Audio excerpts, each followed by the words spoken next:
Atos capítulo 9, a partir do versículo de número 1. Quem achou, diga amém. E Saulo, respirando ainda ameaças e mortes contra os discípulos do Senhor, dirigiu-se ao sumo sacerdote e pediu-lhe cartas para as sinagogas de Damasco, a fim de que se encontrasse alguns daquela seita, quer homens ou quer mulheres, os conduzissem presos a Jerusalém. E aproximando-se ele de Damasco na sua viagem, subitamente ele foi cercado de um forte resplendor de luz do céu. E caindo por terra ouviu uma voz que lhe dizia: Saulo, Saulo, por que me persegues? O que a voz dizia, gente? Saulo, Saulo, por que me persegues? Diga de novo: Saulo, Saulo. Só isso. Amém. E ele disse: quem és, Senhor? E respondeu o Senhor: eu sou Jesus a quem tu persegues. Versículo 6. Agora levanta-te e entra na cidade, e lá te será dito o que te convém fazer. E os homens que iam com ele pararam espantados, ouvindo uma voz, mas não vendo ninguém. Então Saulo levantou-se da terra e, abrindo os olhos, não via coisa alguma. E guiando-o pela mão, o conduziram para Damasco. E você diz amém. Senta dando glória a Deus aí. Oh, aleluia. Aleluia. Só para te contextualizar bem rapidinho, redobre a sua atenção. Redobre a sua atenção. Só para te contextualizar. Saulo é um homem que está fazendo exercício da sua cidadania romana.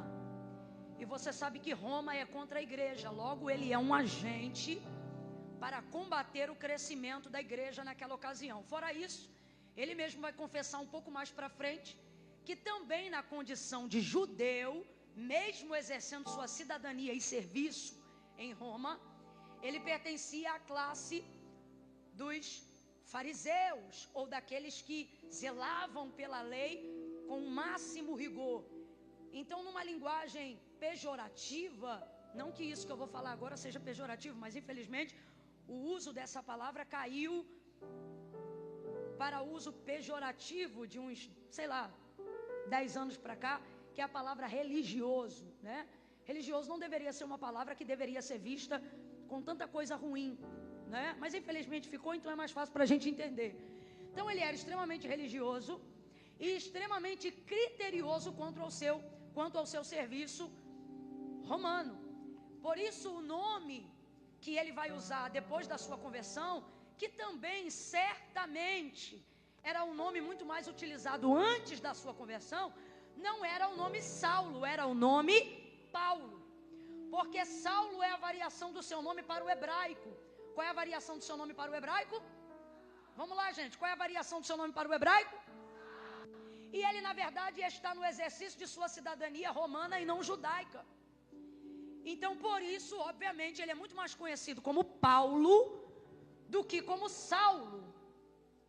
Tanto é que quando você vai ler o texto, escrito no grego, não que eu leia o grego, quem me dera, mas através do estudo a gente vai compreendendo uma coisinha e outra. Quando você vai ler o texto, se você for ler no grego, você vai perceber que o nome dele não aparece traduzido de outra maneira, senão no hebraico. Um exemplo para você entender. Está tudo escrito no grego, no capítulo 9, bem como nos evangelhos do Novo Testamento. Está escrito no grego. Mas na hora que escreve o nome Saulo, quando Jesus o chama, Saulo, Saulo, ali não está escrito no grego e nem foi traduzido do grego para o português ou para qualquer outra língua. Ali está escrito em hebraico, não está escrito Saulo, Saulo, está escrito Shaul, Shaul, que traduzido para português seria Saul, Saul. E o que significa o nome Saul, Saul? Pedido foste a Deus. Então eu vou te perguntar, o que significa o nome Saul? Então você e eu no português a gente vai ler na tradução Saulo, Saulo, mas Jesus no encontro com ele não está chamando ele de Saulo, está chamando ele de Saul, Shaul, Shaul, que é o nome do primeiro rei de Israel. E por isso há tanta carga e tanto significado nesse nome, não só na sua variação de tradução etimológica, mas no peso profético que esse nome também carrega, porque o texto diz que o Senhor não queria que o povo de Israel tivesse um rei. Quem lembra disso? Só que o povo insistiu num clamor e insistiu na intercessão com Samuel: dá-nos um rei como tem as outras nações, dá-nos um rei como tem as outras nações. E o povo começou a clamar, e o povo começou a pedir. Completa aí para mim, por favor. O povo começou a pedir. Vamos lá. O povo começou a... E o povo pedia a Samuel para que Samuel pedisse a Deus, pedia a Samuel para que Samuel pedisse a Deus. Então veja, Israel ter um rei não foi da vontade de Deus, mas visto que Deus decidiu atender o clamor do povo, o próprio Deus escolheu que rei seria a resposta desse clamor, e esse rei foi... Quem lembra? Esse rei foi... Não à toa, Saul significa exatamente o que eu acabei de lhe dizer, que é o quê? Pedido foste a Deus. Pedido foste a Deus. Guarde essa informação. O que significa o nome Saul? Então, quando Jesus não chama Paulo no caminho de Damasco, na sua conversão, pelo seu nome mais conhecido, que era Paulo, mas chama ele de Saulo, que é Saul, que é Shaul, Jesus está falando o que com ele naquele diálogo, através da interpretação do seu nome. Então eu não vim aqui fazer a minha vontade espontânea apenas, eu vim aqui atender um pedido feito a... Agora a primeira coisa que você tem que pensar é o seguinte: quem pediu? Por que não chamá-lo de Paulo, de pequeno? Por que não, no encontro da sua conversão, não utilizar a variável do seu nome, que transita entre pequeno ou de baixa estatura, e no profético humilde ou menor? Por que não aproveitar que ele já estava batido, ele estava no chão? Por que não ver ele nessa condição e já não trazer um nome que combinava mais, aparentemente, com a circunstância de Saulo naquele momento, quando ele vai com o rosto em terra, cercado pelo forte resplendor de luz, que era a presença de Jesus, que foi encontrá-lo pessoalmente na entrada do caminho da porta que dava para Damasco? Por que não dizer Paulo, Paulo? Por que dizer Saulo, Saulo? Porque ele está ali para atender um pedido feito a Deus. Agora a pergunta é: quem pediu? Catuca duas pessoas aí, pergunta: quem pediu? Quem é que pede? Quem é que faz um clamor desse, gente? Quem é Saulo? Ou quem é Paulo? Alguém que está na condição de um dos mais severos perseguidores e impedimentos da igreja. Olha como é que ele vai chegando no caminho de Damasco, respirando ainda ameaças e morte contra os discípulos do Senhor. Ele acreditava que o que nós chamamos de evangelho nada mais era do que uma seita daquela época, e ele, como alguém extremamente religioso, se achava empoderado do direito de arrebentar com essa seita. Então ele vai pedir cartas de autorização para entrar em Damasco. Veja, ele está tão focado na perseguição contra a igreja, que ele vai pedir cartas, porque ele não tinha jurisdição para entrar em Damasco, onde a obra crescia. É como se ele estivesse fazendo hora extra de graça para o Império Romano. Tão focado ele está naquela missão. E aí, dentro desse contexto, por que Deus não o chamaria, porque Jesus não o chamaria na variável do seu nome, que era o nome pelo qual os romanos também lhe chamavam, que não era Saulo, mas que era Paulo, porque esse é o nome de exercício da sua cidadania romana. Mas por que então o Senhor vem e diz: Shaul, Shaul, pedido foste a Deus? Ai, irmãos, essa colocação normalmente assusta a maioria das pessoas, principalmente se você já morou ou mora numa região de alto índice de violência. Se alguém chegar perto de você e falar assim: fulano está perdido, você já sabe o que isso significa. Ou você nasceu rico de berço e nunca entendeu essa linguagem. Rico de berço, glória a Deus. Eu sou do Rio de Janeiro, e se alguém chegar para você e falar: fulano, ciclano está perdido, é a mesma coisa de dizer: está perdido, perdeu a vida, alguém o jurou, alguém o pegará, ele pagará por algo que fez. Só que a maneira como o Senhor anuncia isso na conversão de Saulo no caminho de Damasco, não é de uma maneira desesperançosa, mas é de uma maneira nova, que aponta para um novo caminho de vida. Deus está chamando ele por um nome que ele não era comumente chamado, por dois motivos. Primeiro, eu não estou te chamando pelo nome da tua reputação, eu estou te chamando pelo nome da tua origem. Eu conheço a tua essência. Todas as vezes que Deus for encontrar com você, todas as vezes que Ele quiser te dar um novo rumo e uma nova direção para a tua vida, a quantidade de seguidores do teu Instagram não vai impressionar Deus. A quantidade de métodos que você aprendeu para estabelecer contratos, empresas, não vai impressionar Deus. Quando Deus chama um homem, Deus não visita a reputação desse homem, Deus visita seu caráter, Deus visita a sua essência. Depois de Pedro aparentemente já está totalmente convertido, Jesus vai repreendê-lo, porque percebe nele uma conduta que não combina com o caráter de quem será o primeiro apóstolo da igreja. E então Jesus, trazendo a revelação da sua entrega no Calvário, vai dizer como ele vai se entregar e como o Filho do Homem vai padecer. Nessa hora, Pedro, ao ouvir essas palavras, ele vai dizer: Senhor, não faça isso contigo mesmo. E aí o Senhor Jesus vai dizer para ele: para trás de mim, Satanás, tu que me serves de escândalo. O Senhor não está falando com Pedro, está falando com o diabo que usa ele naquele momento, porque para o Senhor a essência predomina mais do que aquilo que a boca quer dizer. Você se lembra de quando o Senhor mandou Samuel ir à casa de Jessé o belemita, dizendo para ele que dentre os seus filhos ele tinha um rei voltado para a aparência, lembrando-se de Saul. Samuel vai olhar para Abinadab, para Eliabe, para Samar, e ele vai pensar: certamente está diante de mim um ungido do Senhor. Mas a voz do Senhor vai bradar no coração de Samuel e vai dizer para ele: não te atente para a aparência, não olhe para a estatura, porque eu, o Senhor, não vejo como vê o homem. E se eu fosse você, eu já estava glorificando a Deus, porque nessa noite Deus colocou na minha boca uma palavra que é resposta para o teu ministério, uma palavra que é resposta para o teu chamado. E assim diz o Senhor: eu não estou consultando o teu currículo profissional, a quantidade de línguas que você sabe falar, tuas habilidades não me impressionam, teu status social não me impressiona, a quantidade de zeros que você tem na tua conta, ou o nível do saldo devedor que está na tua conta, não interfere no meu chamado. Eu, o Senhor, não me atento para a aparência, eu, o Senhor, não olho para aquilo que está em evidência, eu, o Senhor, olho o coração, a essência. A essência.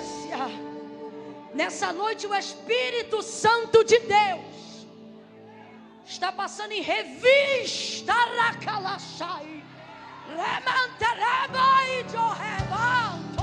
Ele está passando aqui, e eu não estou falando isso porque eu quero ouvir glória a Deus, não. Eu estou falando porque Ele está dizendo: eu estou passando em revista corações e ministérios.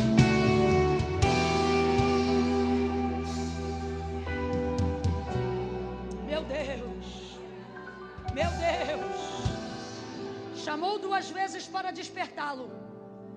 Poderia ter dito: Saulo, por que me persegues apenas uma vez? Mas chamou 2. Chamou quantas vezes? Bora, chamou quantas vezes? Faz-me lembrar quando ele entrou na casa de Lázaro e Marta estava distraída em muitos serviços, lembra? E ele poderia ter dito: Marta, você está cansada em muitos serviços, mas ele não diz isso. Ele diz: Marta, Marta, 2 vezes. Alguém pode pensar: nossa, como Deus me prova. E na verdade você deveria sair daqui nessa noite dizendo: nossa, como Deus me chama, como Ele insiste.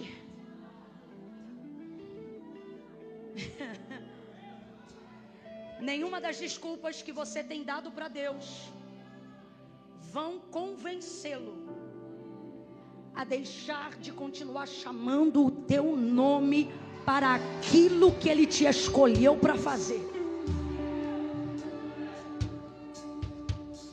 Pedido foste a Deus. Quem eu vejo pedindo aqui? Quem eu vejo pedindo aqui? Não está no texto de Atos 9, mas eu vejo na Bíblia. Eu vejo a igreja clamando por Saulo, por Paulo. Por que, Camila, que você vê a igreja? Porque os últimos apóstolos, ou os fundadores da igreja primitiva, foram aqueles que caminharam ao lado do próprio Senhor Jesus. Foi uma mentoria direta. E o que Jesus ensinava para eles? Jesus não ensinava a revidar, mas a resistir. Você não vai ver Jesus dizendo: acabe com seus inimigos, destrua seus inimigos, mate os seus inimigos. Não, o que você vai ouvir Jesus ensinar a esses discípulos que se tornariam a futura igreja dele aqui na terra é: se te baterem um lado, dá um soco nele. Foi isso, gente, que Jesus ensinou? Se te ferir de um lado da face, oferece a outra. Oferece a outra. Oferece a outra. É muito difícil isso, gente. Oferece a outra. Aí ele vai ensinar essa igreja a orar. E na hora de ensinar essa igreja a orar, ele não ensina essa igreja a subir monte, bater pé no chão e dizer: dá de espada neles. Ele não ensina essa igreja a entrar para dentro do quarto e marchar e dar ordem em anjo, como se anjo obedecesse oração. Deus, vai lá e desfaz. Ele dará ordem aos anjos ao vosso respeito. Você não manda em anjo. Eu não mando em anjo. E ele não ensinou nada disso. Olha o que ele ensinou. Quando vocês forem orar, orem assim pelos vossos inimigos. Ele disse: amai os vossos inimigos, intercedam por aqueles que vos perseguem. Pastor Hernani Santos tem uma frase que eu amo. Ele diz o seguinte no livro Corações Profundos, Revelações Profundas. Ele diz o seguinte: é impossível você ficar com raiva de quem você ora. E eu fiz o teste e é verdade. É impossível você nutrir ódio, mágoa, ressentimento de quem você torna alvo da tua súplica. Rapaz, é uma parada tão doida, tão doida, tão doida, que tu começa orando com ódio, tu começa orando com raiva, no final tu está com compaixão do miserável, achando que ele merece mais do que você, da bondade, da misericórdia de Deus. O Espírito Santo te envolve numa súplica, e quando você vê o ódio, não tem mais, a mágoa não tem mais. Guarde isso, você não gravar mais nada do que eu vou falar daqui para frente. É impossível você sentir raiva de quem é alvo da sua oração. Então, é uma orientação de Jesus. Ele disse: orai por aqueles que vos perseguem. Paulo era o que, gente? Ele era o que, gente? Abre essa boca em nome de Jesus. Ele era o que? Então você consegue imaginar essa igreja que foi discipulada por Jesus, esses pastores, esses apóstolos, esses ministros que foram discipulados e mentorados pelo próprio Filho de Deus em pessoa. Você consegue imaginar eles fazendo reuniões e dizendo: Jesus, vai lá, mata ele. Vocês conseguem imaginar isso? Alguém aqui consegue imaginar tamanha loucura? Você acha que esta igreja, quando se reúne para orar, levando em consideração a perseguição da igreja, você acha que eles estão orando pelos perseguidores, pedindo Deus para matar, pedindo Deus para destruir?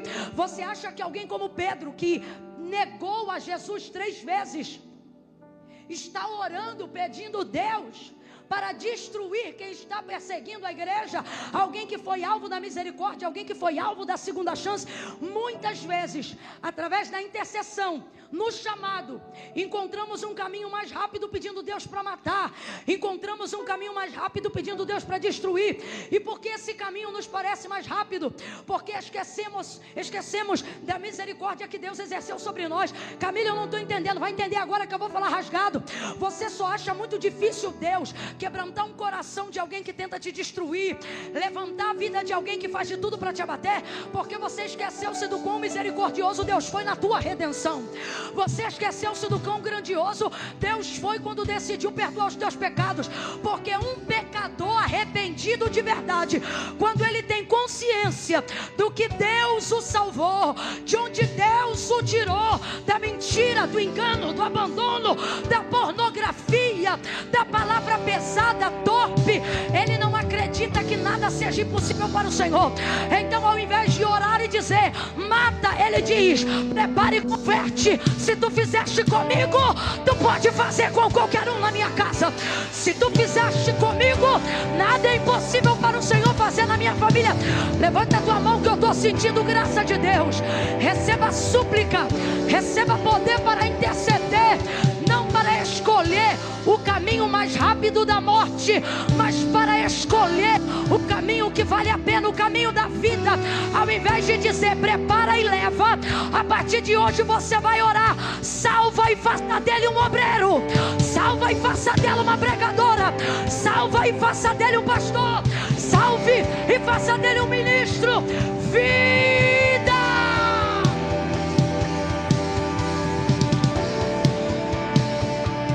Os caminhos e as palavras do Senhor são palavras de vida e não de morte. Eu não posso aqui imaginar que a igreja está orando para Deus matar aqueles que a perseguem. E por que eu não posso imaginar isso? Porque não foi isso que um mentor dela ensinou para ela. Não foi isso que Jesus disse àqueles que pastoreariam o seu rebanho. Ele disse, amai os que vos odeiam, orai por aqueles que vos... Você não ostenta poder de Deus pedindo para Deus matar. Você manifesta poder de Deus pedindo para Ele ter misericórdia, para que Ele alcance outras vidas como alcançou você. Então, por mais que ele fosse chamado de Paulo naquele dia, Jesus vai chamá-lo de... Que significa pedido foste? Porque eu imagino, e agora sou eu que estou dizendo, que o clamor da igreja não era mata, mas era salva. Salva. Eu acredito numa igreja que orava até por César. Eu acredito em uma igreja tão piedosa que orava até para que Roma fosse alcançada. Eu acredito que uma igreja empoderada de verdade, e um homem e uma mulher que foi chamado por Deus para exercer um ministério com verdade, ele não usa o seu poder para destruir, mas para edificar. Saul, Shaul, pedido foste a Deus, pedido foste a Deus. Agora, Camila, eu estou vivendo uma situação, irmãos, eu não planejei pregar isso que eu estou pregando agora, acredita? Não planejei. Mas é noite de resposta para intercessores aqui nessa noite. Para gente que precisa aprender a usar a unção que Deus deu, a direção que Deus está dando. Mas, Camila, como eu vou pedir? Como eu vou pedir por alguém que não quer ser pedido?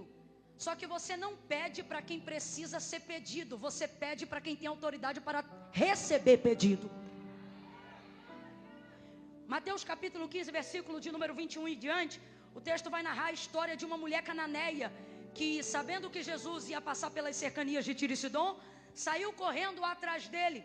E o texto diz assim, gritando pelas cercanias, ela clamava, Senhor, filho de Davi, tem misericórdia de mim, que minha filha está miseravelmente endemoniada. Senhor, e ela gritava sem parar.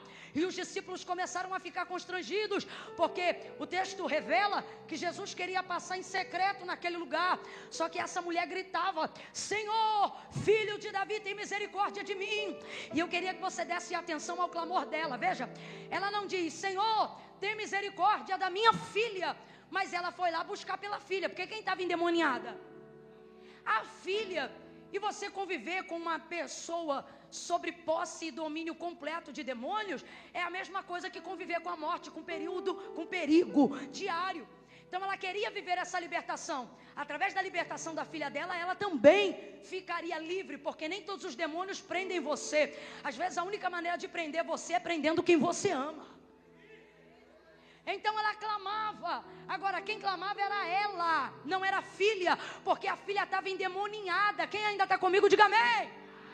Responda com inteligência. O Senhor responde clamor de endemoniado? Gente possessa por demônios ora? Gente com a mente cauterizada pelo erro ou pelo pecado, ela faz intercessão para Deus? Não. Então mais uma vez, Jesus tem compromisso com o demônio? Não. Então ela está lá pela filha, mas não é a filha que clama, é a mãe. Como ela sabe que a atenção do Senhor não é para o alvo da nossa busca, mas é para quem busca? Vou falar de novo. A atenção do Senhor não é para o alvo da nossa busca, mas para quem busca.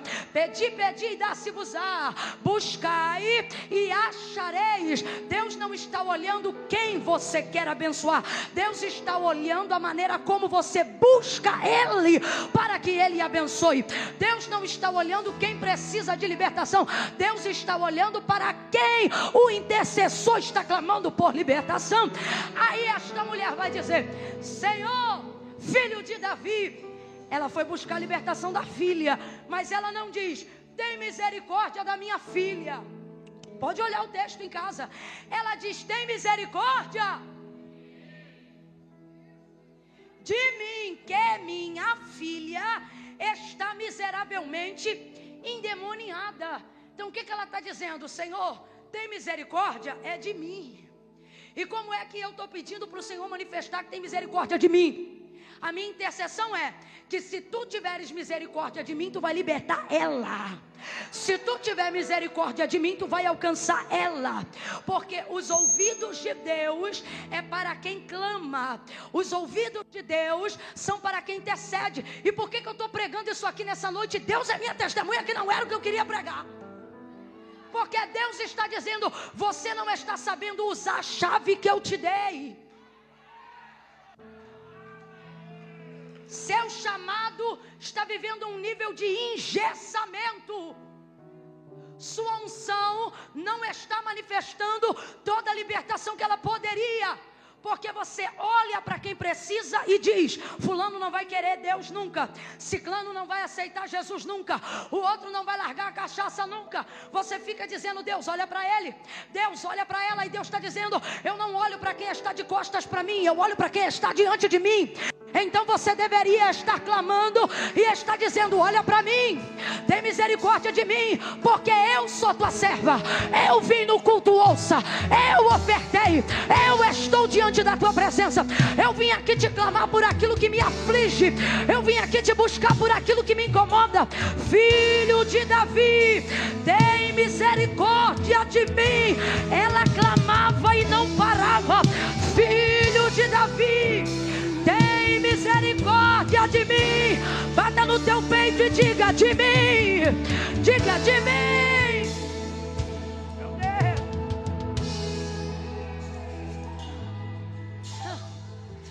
Logo, não importa se o outro está xingando Deus, se o alvo da minha recuperação ou de quem eu desejo que Deus salve, logo, não importa se o outro está batendo o pé no chão e fazendo o trabalho contrário, dizendo: crente, eu não vou ser nunca. Deixe ele fazer o que quiser fazer. Deixe falar o que quiser falar. Guarde isso no seu coração. Compromisso de Deus não é com aquilo que as pessoas falam com os outros, mas é para com aqueles que falam com Ele.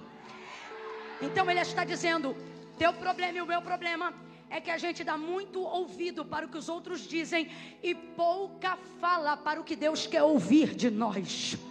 Pare de dar ouvido aos endemoniados. Pare de deixar os endemoniados roubarem a tua paz. Pare de deixar os alcoólatras minarem a tua fé. Pare de deixar os prostituídos rasgarem as tuas vestes sacerdotais.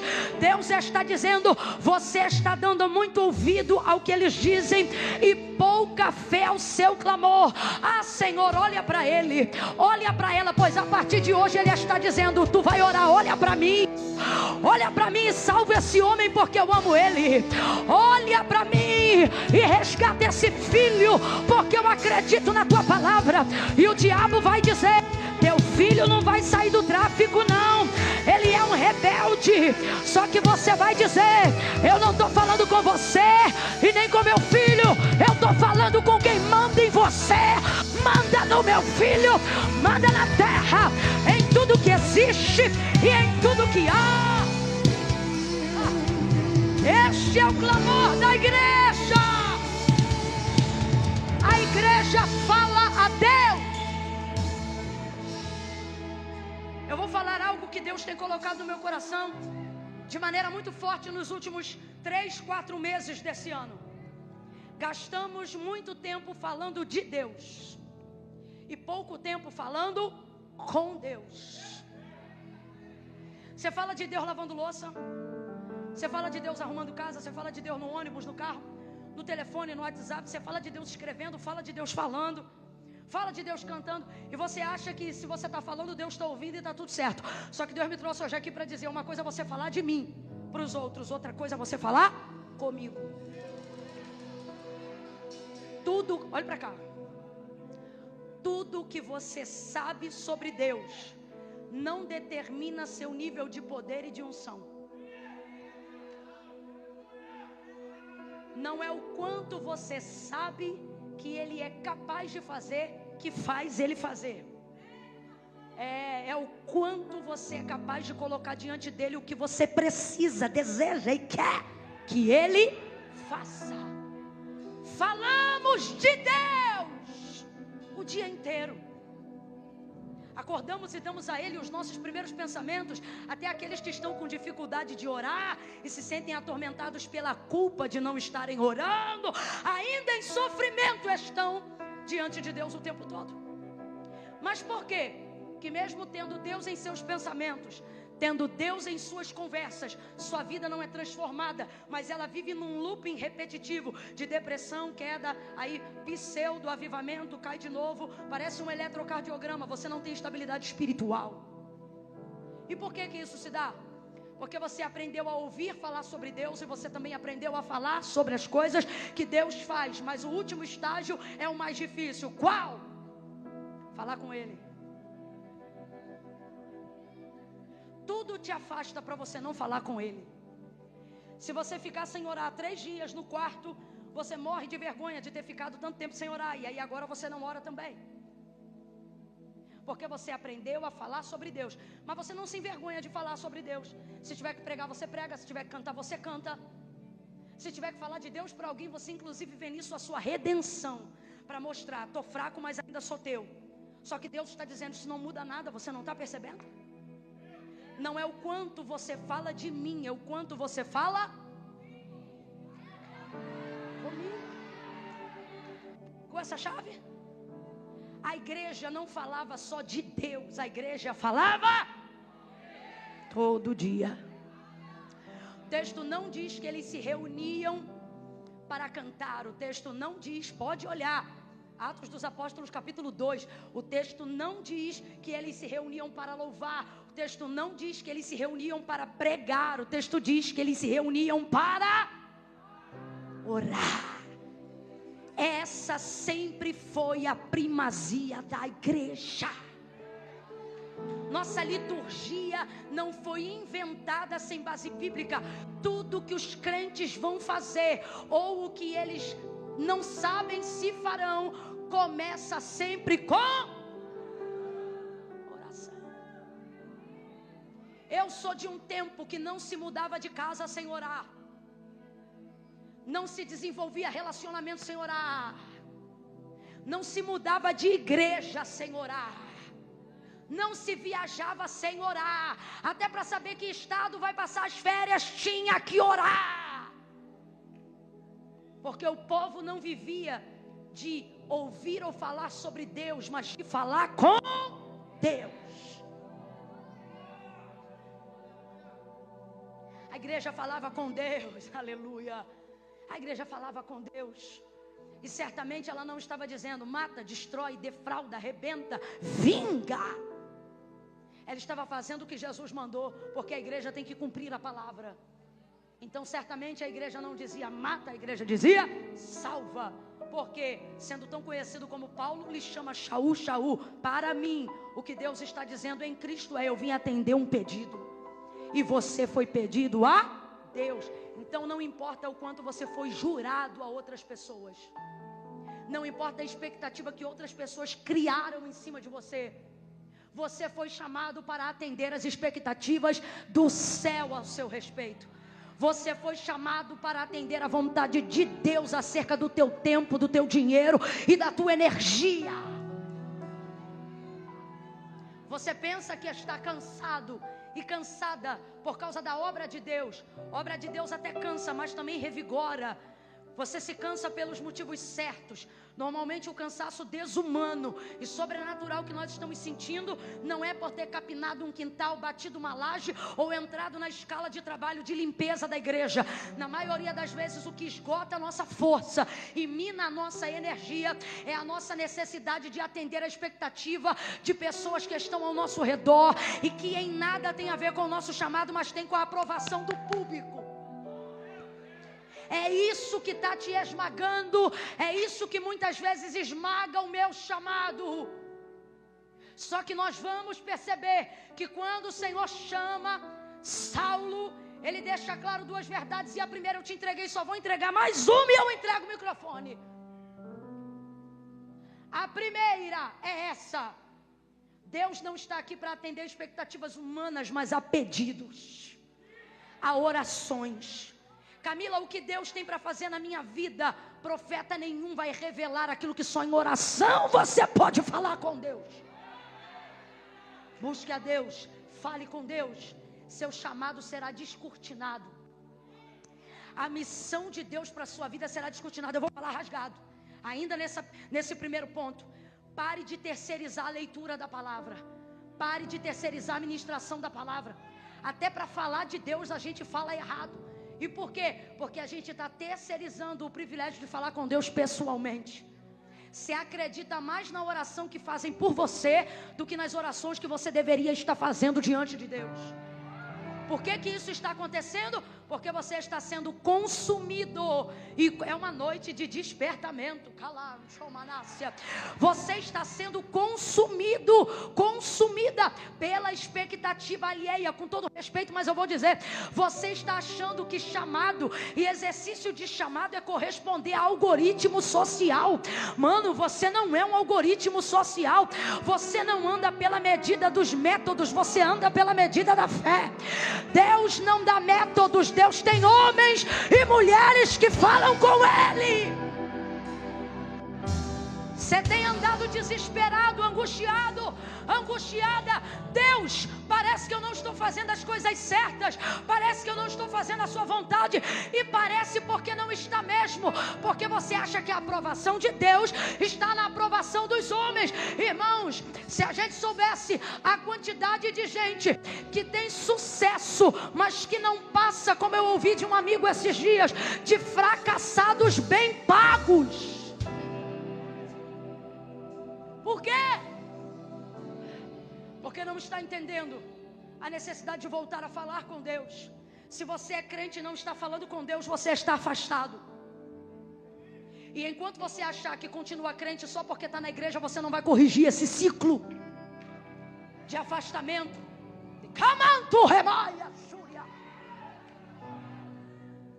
Vou falar como Deus está mandando. Não bebeu, não caiu, não fumou, não prostituiu, mas a tua condição circunstancial é equivalente à condição de quem pratica a mesma coisa. Por quê?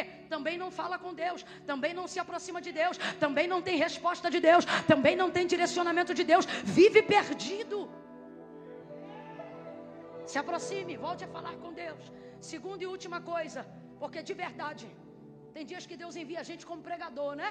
Mas tem dias que Ele quer que nós sejamos tão somente profetas de um despertamento. A expectativa alheia esmaga a nossa coragem de fazer o que Deus quer que nós façamos. Essa é uma frase que se tornou muito popular nos últimos 5 anos e ela é muito verdadeira. O que tem acabado conosco, ou o que tem acabado com alguns, não é o diabo, é o seu status.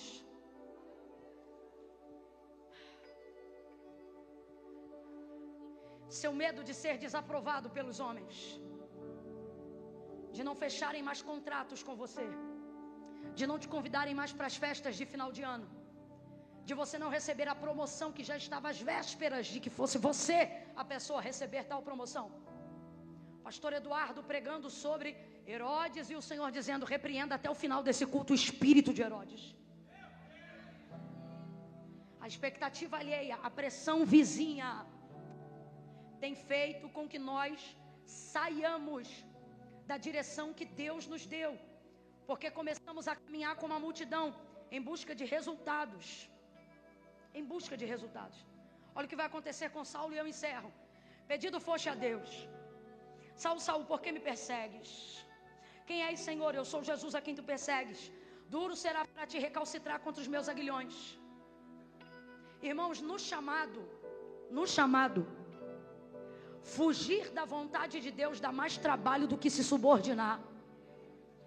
O cansaço e o esgotamento que a gente sente, o nível de abalo psíquico e emocional que a gente atravessa, tem esmagado até o nosso físico, fibromialgia e tantas dores. E você diz: é por causa da obra. E Deus me trouxe hoje aqui para dizer: não, é por causa da fuga.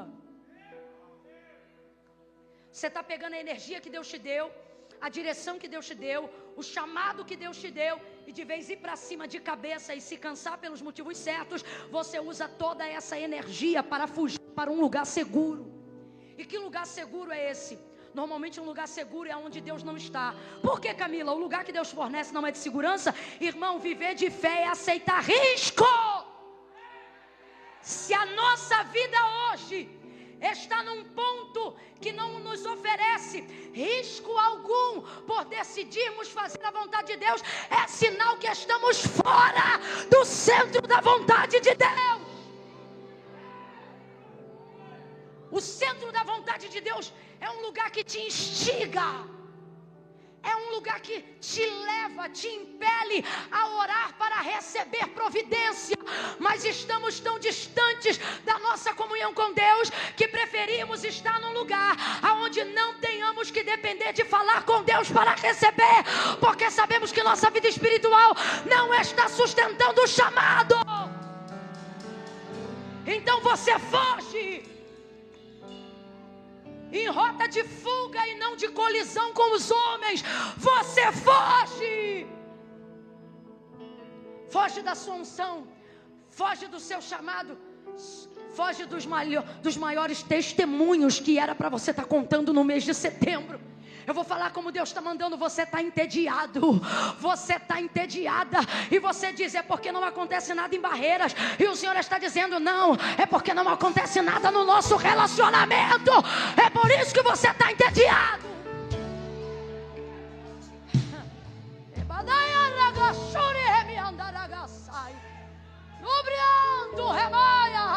Terra, remanto que levaia só. Eu sei, seria tão top se Deus me entregasse hoje algumas palavras, algumas revelações, algumas coisas. Só que eu penso que talvez Deus não esteja fazendo isso, não porque não seja bom, não porque não seja maravilhoso, mas para que você não saia daqui achando que o que você precisa começa aqui e termina aqui. Deus está dizendo: pode até começar aqui, mas só vai terminar quando tu voltar para o quarto.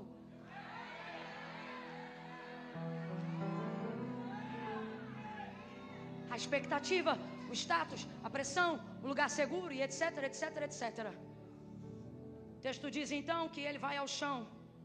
Ele vai ao chão, porque quando Deus te visita na essência e te chama, não pelo nome que o mundo te deu, mas pelo nome que a tua essência carrega. Você não vai ao céu, você vai ao chão. Agora, encontrar-se com Deus provoca isso. Você entra indo ao chão. Mas como é que foi que Saulo saiu? O Senhor lhe disse: levanta-te. Aleluia. Aleluia. Aleluia. Oh, aleluia. Eu estou sentindo uma graça de Deus tão grande aqui. Deus está dizendo assim: o medo que você tem de mim e do que eu vou fazer vai se provar quando você me encontrar. Você queria que eu falasse ao contrário, né? Mas não, eu vou falar a verdade. O medo que você está sentindo de mim, diz o Senhor, vai se provar em alguns aspectos quando você me encontrar. Eu realmente vou te confrontar. Eu realmente vou abater algumas coisas que eu não tolero mais na sua conduta. Eu realmente vou frear alguns projetos que você iniciou, mas que eu nunca aprovei. E isso pode vir a te abalar financeiramente, relacionalmente, pessoalmente, emocionalmente. Mas Deus está dizendo: tu vai se curvar diante de mim, mas eu te coloco de pé antes de te enviar, e tu não vai cair nunca mais. Deus disse para ele: levanta, levanta, levanta, levanta e entra na cidade, porque lá te será dito o que te convém fazer. Ele está dizendo: nunca mais tu vai ficar perdido. Tu vai levantar e vai saber o que tem que fazer. Vai levantar e vai saber onde tem que entrar. Vai levantar e vai saber aonde você tem que ir. Eu vou te dar uma direção que te leva.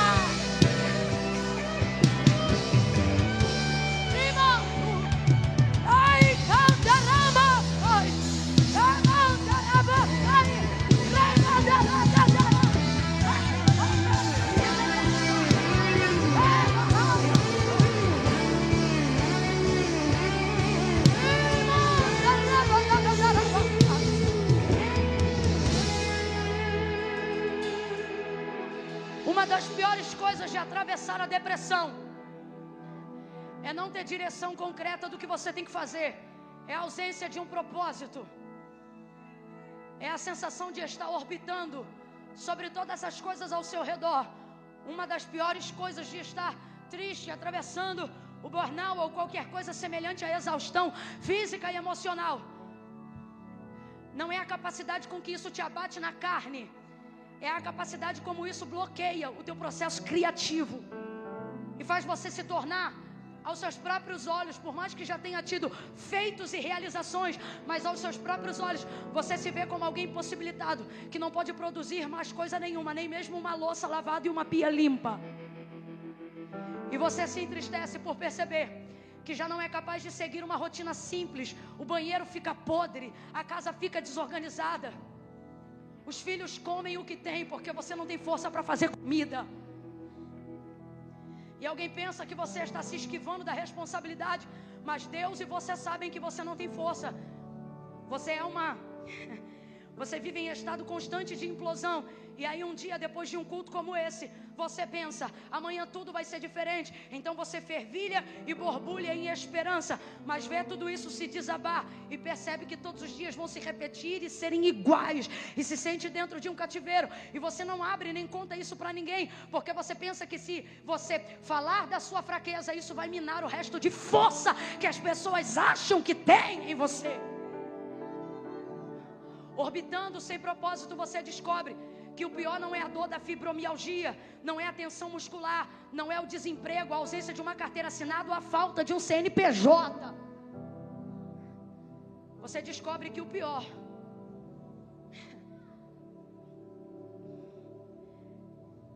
é perceber que você tem possibilidades, mas não tem direção.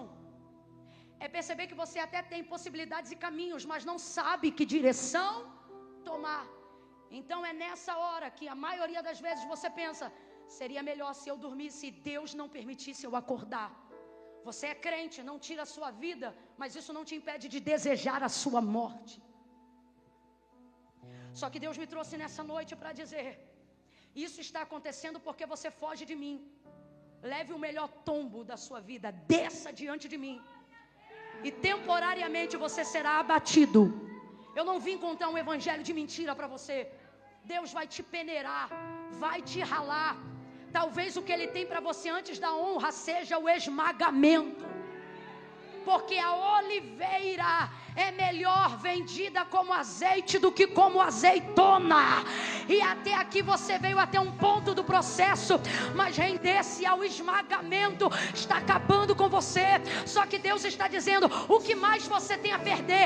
É isso que o Espírito de Deus me manda dizer a alguém aqui. O que mais você tem a perder? E eu vou dizer: o status. E é por isso que você não se rende, para que seus filhos não vejam como você está, que seu marido não veja como você está, para que o seu orgulho não veja como você está. Só que o Senhor está dizendo para mim e para você: humilhai-vos debaixo da potente mão do Senhor, e ao seu tempo Ele vos exaltará. Eu não programei dizer isso, mas Deus está mandando eu dizer. Diga para o irmão que está do seu lado: é a primeira vez que eu estou te pedindo para fazer isso. Diga para ele: até aqui.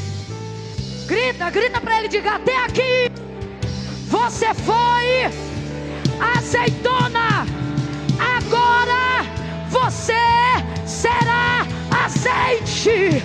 Diga: até aqui. Diga: até aqui você foi uva, mas agora você será vinho. Deixa ele esmagar, desça diante dele, te humilhe diante dele.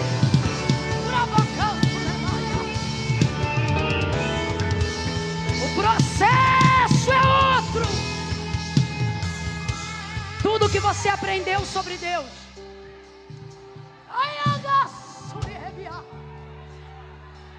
tudo que você conheceu sobre Deus até hoje, te trouxe até aqui. Olhe para mim, olhe para mim, olhe para mim. Por que você não está conseguindo romper desse ponto que você chegou? Porque você quer usar todas as ferramentas que você já viu Deus usar, que te trouxeram até aqui. Só que Deus está dizendo que tudo que te trouxe até aqui não te serve para te levar para mais lugar nenhum. Daqui para frente é rendição. Esmagado no chão. Agora veja, as pessoas adoram dizer que o Senhor derrubou Saulo. Se ele derrubasse, a obra não seria feita. Porque não é por força nem é por decisão. Se ele tivesse derrubado Saulo, como a gente canta, como a gente prega, nada disso que eu estou pregando teria acontecido. Por quê? Porque isso não é uma verdade. Aí ele caiu do cavalo. Mano, nem cavalo tem no texto. Aí é conjectura. Se é para conjecturar, a gente pode conjecturar um monte de coisa. Vamos conjecturar a coisa certa? Cercado por um forte esplendor de luz do céu, prostrado disse: quem és, Senhor? Ah, mas o texto diz que caiu. Porque é a maneira que foi traduzida para desceu depressa. É a mesma colocação dita para Maria quando se dobrou ao joelho dele, que dava-se aos pés de Jesus. Seria a mesma expressão de Atos 9. Aí você diz assim: Camilo, eu ainda tenho minhas dúvidas, então vamos acabar com as tuas dúvidas agora. O texto diz que ele é um soldado. Ele caiu de joelho dobrado, mão espalmada no chão. Isso é sinal de rendir? Será que um soldado não sabe qual é a posição de rendição diante de alguém que é maior do que ele? Segunda coisa, ele não descobriu saber quem era para se render depois. Ele sabia que quem estava diante dele era maior do que tudo aquilo que ele já conhecia. E isso era o suficiente para levar ele para a rendição. Você não tem que esperar terminar de ler a Bíblia toda para se lançar no chamado, não, filho. Se você reconhece que tudo que te moveu até aqui é maior do que você, renda-se hoje. Renda-se agora mesmo. Em posição de rendição, ele começa, mas de pé ele termina. E a Bíblia diz que melhor é o fim das coisas do que o início delas. Você está preocupado e com medo de completar esse processo de dor, que é dolorido, irmão. Admitir nossa fraqueza é dolorido. Você está com medo de entrar nesse processo de reformulação da sua vida espiritual, porque ele começa te botando no chão. Mas o que Deus nos trouxe nessa noite, e quem tem ouvidos, o que Ele está dizendo é: você entra diante de mim, caído, mas sai de diante de mim, de pé e com uma direção. Para os que estão atravessando momentos difíceis, psicossomáticos, psicológicos, a palavra que Deus colocou no meu coração para fechar esse momento é: depois que você se render, você vai abrir os olhos e não vai ter vontade de ficar mais 10 minutos na cama. Não vai ter vontade de ficar mais meia hora pensando assim: eu vou levantar para quê? O Senhor está dizendo: você nunca mais vai acordar sem propósito, porque o teu propósito vai te despertar do teu sono todos os dias. Eu vou liberar uma palavra de esperança, porque Deus, quando manda eu falar, eu falo, mas também quando Ele manda eu soltar o bálsamo, eu solto. E Deus está me mandando dizer para você aqui que lembra quando você era criança e estava de férias? E você tinha ansiedade de não dormir para aproveitar o máximo do dia e acordar primeiro que... Gente, eu me lembro, eu com 5, 6 anos de idade, indo na cama dos meus pais e fazendo assim no olho da minha mãe e do meu pai, dizendo: acorda, já é dia. Porque a minha vontade era de viver aquele dia, porque eu estava de férias. Deus está dizendo: e se eu te disser que ainda antes que esse ano termine, se você se render ao processo, ao clamor, você vai voltar no espírito a ser como aquela criança que, ao invés de acordar arrastando o pé e dizendo mais um dia, você vai levantar e vai animar a casa inteira a levantar também para viver o propósito do chamado do Senhor.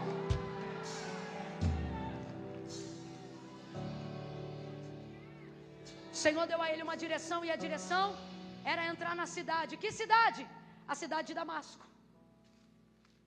E foi lá que ele entrou. E foi lá que ele viveu tudo que Deus tinha para iniciar a obra na vida dele. Agora, encerre comigo e ouça isso aqui. Quando ele pediu cartas de autorização para levar preso o povo de Deus, ele pediu essas cartas para entrar aonde? Quem lembra? Qual era o nome da cidade? Quem lembra? Hã? Então responda com inteligência: aonde ele queria entrar? Aonde ele queria chegar? Só que quando ele chega perto de onde ele queria chegar, quem chega perto dele? Jesus.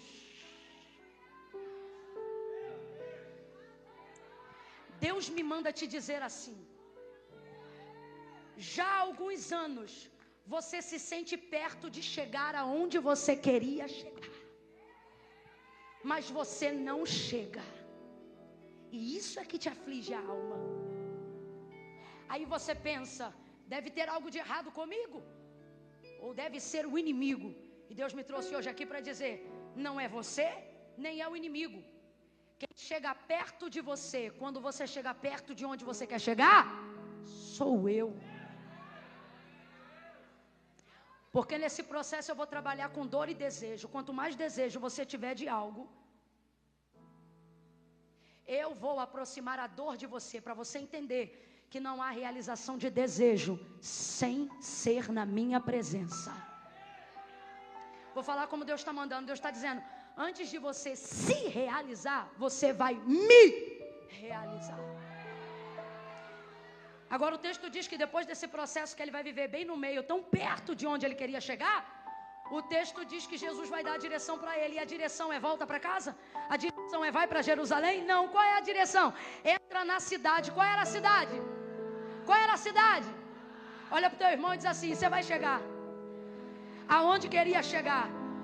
Prega para ele e diz: mas vai chegar como ele queria que você chegasse. Diga para mim: Saulo chegou ou não chegou? Chegou ou não chegou? Mas como é que ele queria chegar? Dando carteirada, prendendo, interrogando, cheio de orgulho, cheio de autoridade, cheio de habilidade, cheio de poder humano.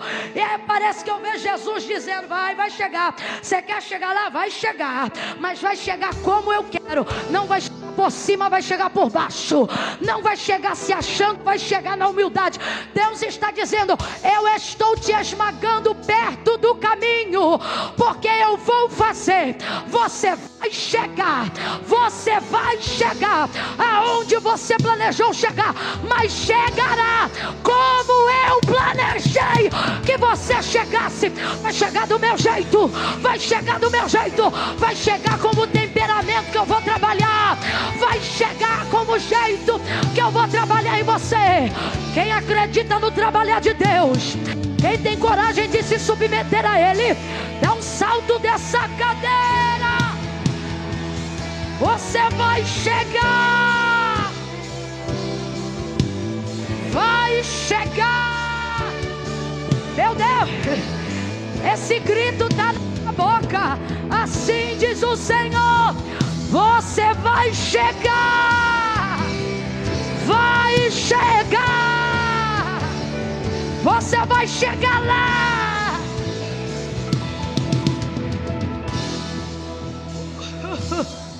Aonde você sempre quis chegar, Deus me manda te dizer: você vai chegar. Você vai se ver lançando os livros que você se via escrevendo. Você vai chegar lá. Ei, você vai ainda se tornar um pastor de ovelhas. Você vai chegar lá. Deus me manda dizer: você vai chegar. Você utilizou de tantos recursos humanos, tantos recursos herodianos, para tentar chegar aonde você queria chegar.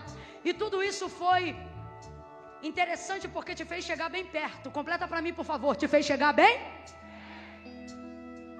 Só que isso foi também o que te deixou doente. Porque pior do que saber que você não pode chegar é saber que você pode chegar, mas não.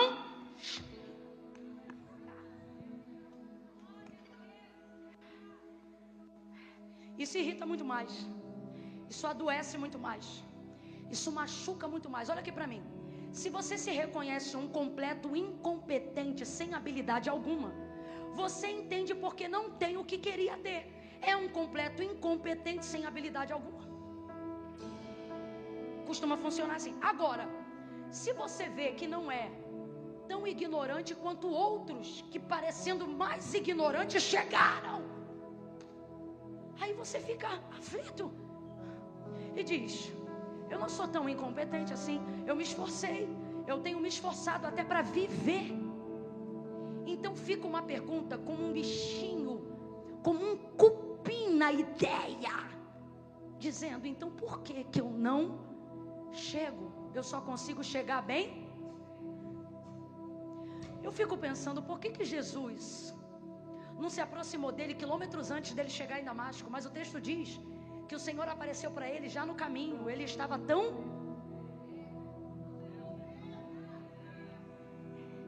E é isso que tem nos adoecido. Ter chegado tão perto com os nossos esforços. Ter chegado tão perto com os nossos contatos. Ter chegado tão perto com as nossas habilidades. E agora, mesmo estando tão perto, só poder entrar depois do processo. Só poder entrar depois da conversão. Só poder entrar depois da metanoia. Só que Deus está usando essa palavra para dizer para nós o quê? Que Ele chegou. Chegou ou não chegou? Chegou ou não chegou? Chegou perto ou chegou na cidade? Chegou na cidade.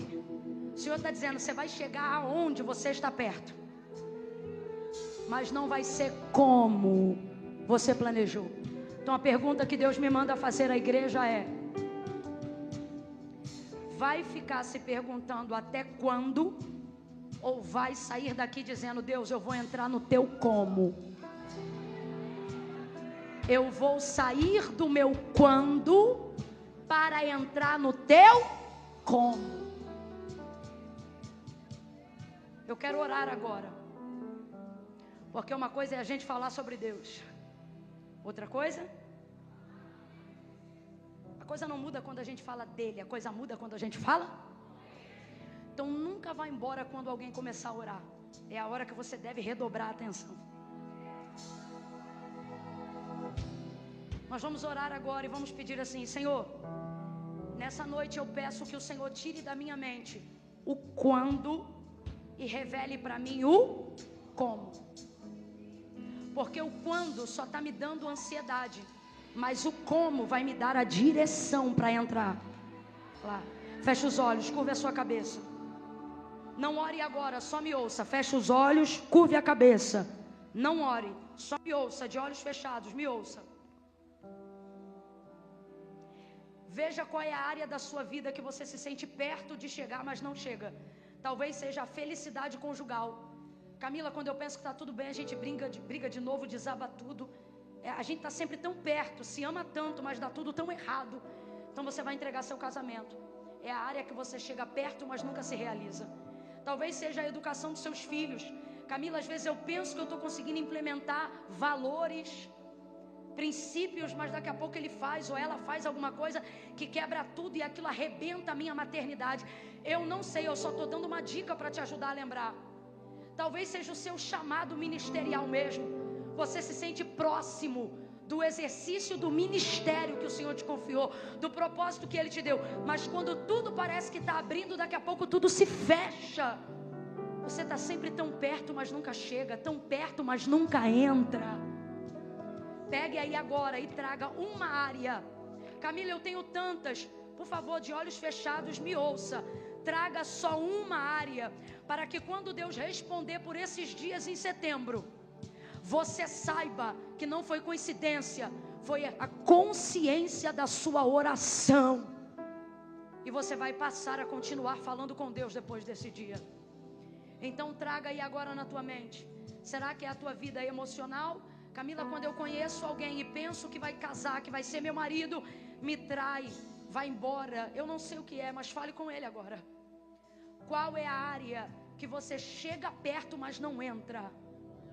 Fala com ele agora. Agora pegue essa área e se esforce para fazer com Deus agora um pacto de submissão. Senhor, eu quero me render. Eu não quero mais tratar essa área com as minhas próprias habilidades.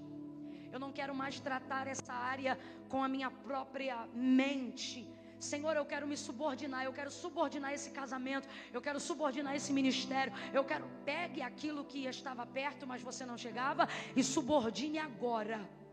Gente, isso não é brincadeira, isso é um pacto que você está fazendo com Deus. Você não vai poder mais falar como falava, agir como agia. Você vai ter que esperar Deus agir, e isso vai terminar de te esmagar, porque quem te ofendia não vai parar de ofender só porque você orou, não. As coisas vão continuar, só que você estará diferente e Deus te dará novas direções. Pai, em nome de Jesus, eu oro agora com aqueles que oram em linha com a Tua palavra. E eu te peço, Senhor, que ainda em setembro, nessa área que nós estamos colocando diante de Ti, uma área que nós, quando chegamos perto, não conseguimos entrar. Senhor, existem pessoas agora que estão colocando sua vida espiritual diante de Ti. É gente que consegue fazer uma devocional 5 dias, mas no 6º erra, no 7º desiste, no 8º se distancia, no 9º a culpa volta. Senhor, esse looping precisa acabar. E em linha com a Tua palavra nessa noite, uma vez mais, nós queremos nos subordinar à Tua vontade, Senhor. E te pedir, completa o teu processo. Faça azeite das azeitonas. Faça vinho das uvas. E glorifica o teu nome. Eu te peço, Senhor, a cura da depressão através do processo do esmagamento. Eu te peço a libertação completa através desse processo de rendição absoluta. Eu te peço, repreenda todos os temores e todos os medos através dessa conversão. Uma conversão verdadeira, a conversão de quem já se converteu, a conversão de quem precisa se converter nesta noite. Chama pelo nome. E que ainda antes desse ano acabar, o Senhor ouça a nossa oração, que será: cheguei aonde eu queria, como Deus queria. Renova a esperança nessa noite. Renova a esperança e faz essa pessoa entender que ela chegou perto demais para desistir, perto demais para voltar atrás, perto demais para abrir mão desse sonho.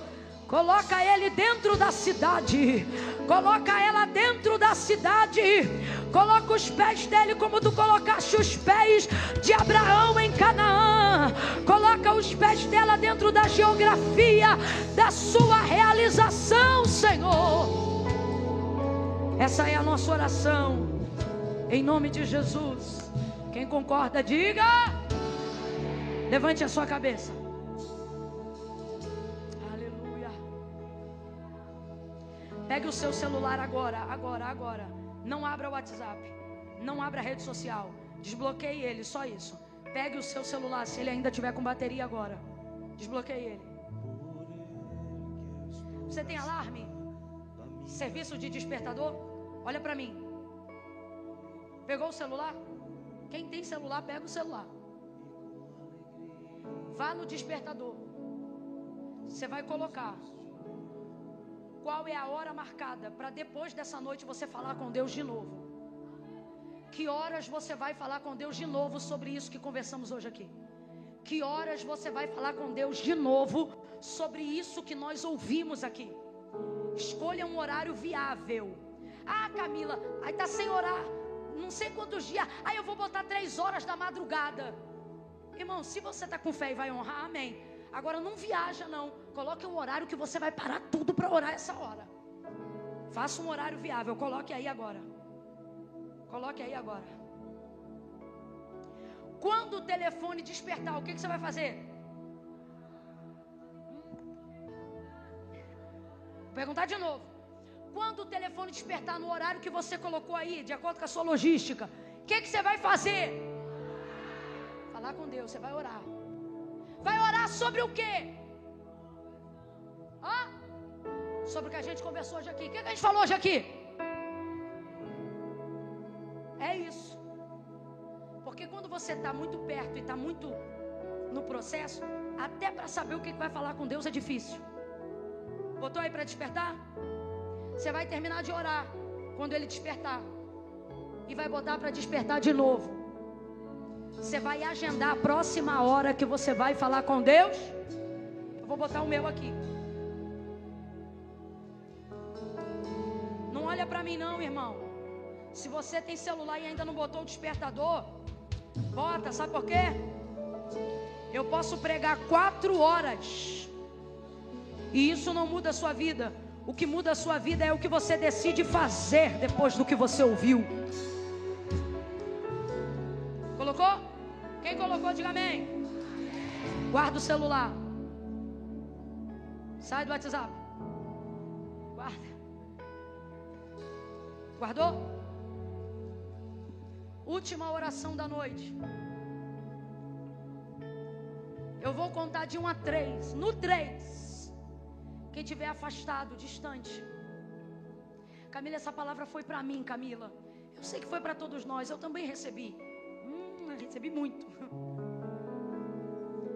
Mas Camila, eu preciso tomar uma decisão hoje.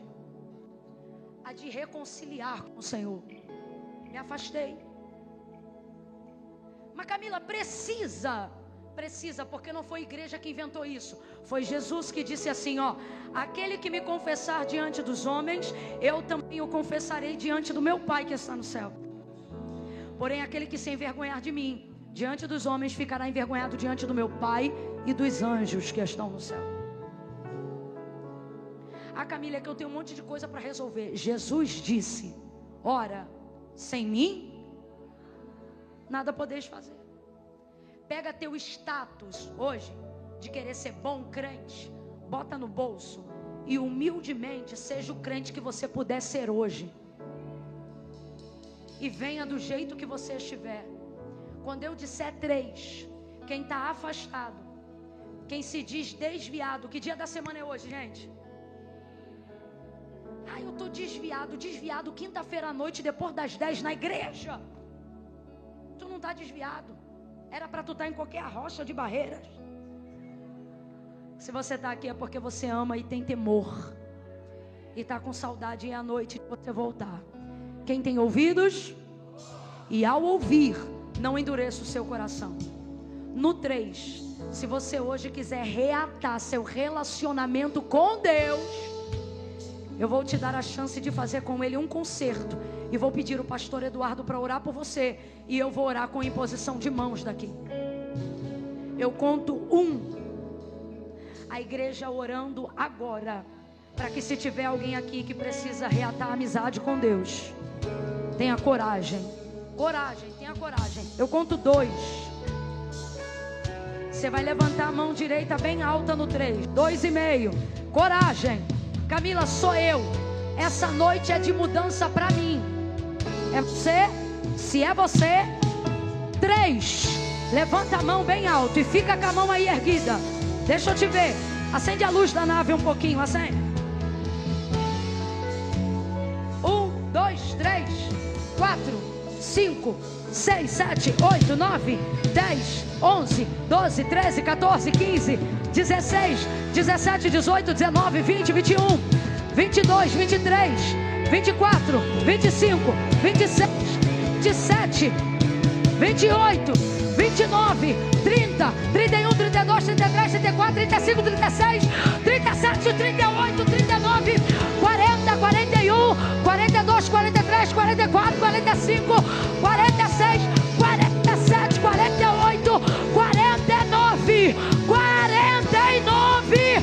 Vira, aplauda o Senhor. Você vai chegar 50.